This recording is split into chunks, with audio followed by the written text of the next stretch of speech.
नमस्कार मित्रांनो, आजच्या व्हिडिओमध्ये आपण माहिती घेणार आहोत सांगलीच्या सुप्रसिद्ध पंचायतन मंदिरातील आपल्या गणपती बाप्पाच्या इतिहासाबद्दल।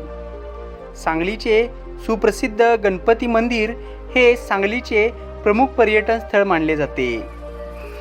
सांगलीमध्ये जर कोणी आला आणि त्याने गणपतीचे दर्शन घेतले नाही तर सांगलीचे दर्शन झाले नाही असं म्हटलं जातं। सांगलीचा गणपती हा सोन्याचा, त्याला बाई आवडे भरजरी शेला, अशी सांगलीच्या गणपतीबद्दल म्हण आहे। सांगलीचे आराध्य दैवत श्री गणपती पंचायतन मंदिर पटवर्धन घराण्याचे उपास्य दैवत आहे।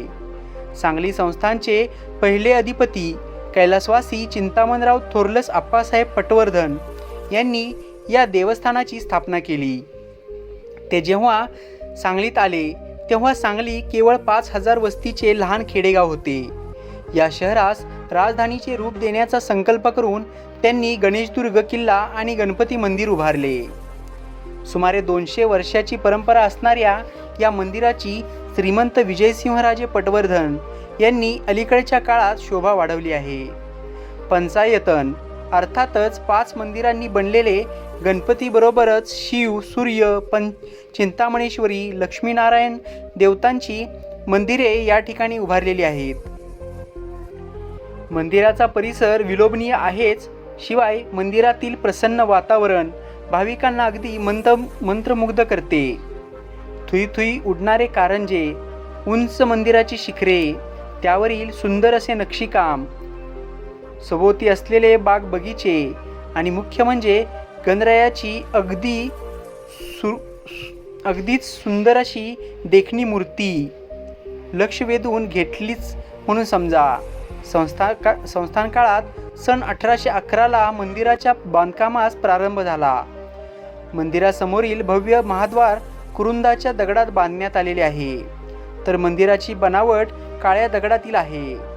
बांधकाम पूर्ण झाल्यावर 1844 साली 5 ही मूर्त्यांची प्राणप्रतिष्ठा करण्यात आली।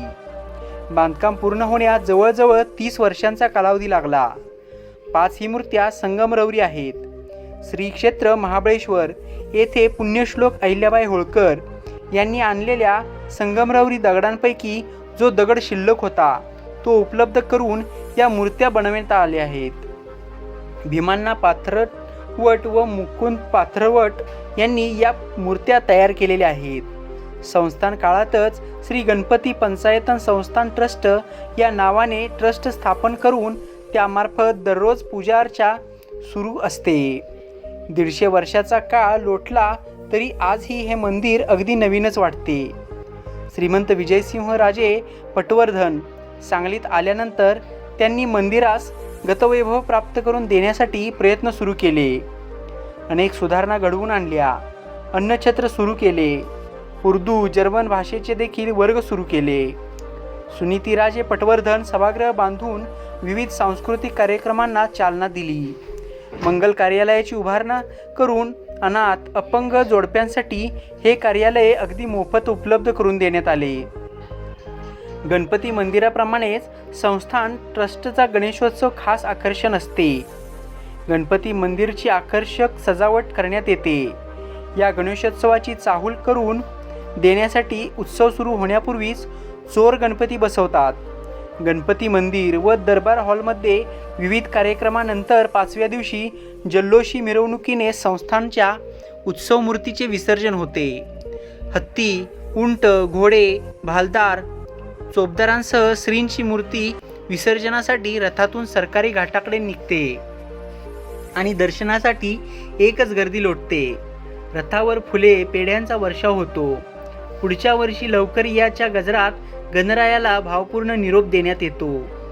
गणपतीची पंचायतन संस्थानाची हत्तींची ही परंपरा आहे। पूर्वी मंदिरात 25 हत्ती होते।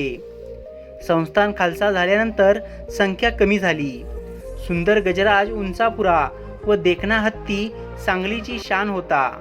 त्याच्या निधनानंतर बबलू हत्तीचे आगमन झाले।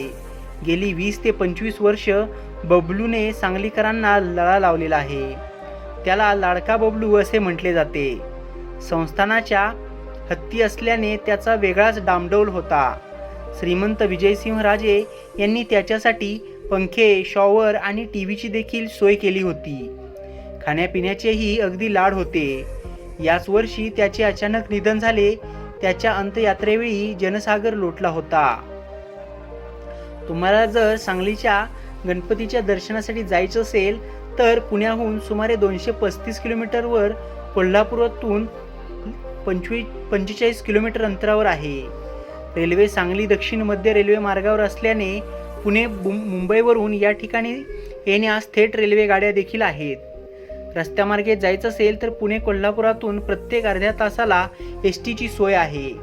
शिवाय हवामार्ग म्हणाल तर कोल्हापूर येथे देखील विमानतळ असून येथून पुणे मुंबई विमानसेवा सुरू आहेत.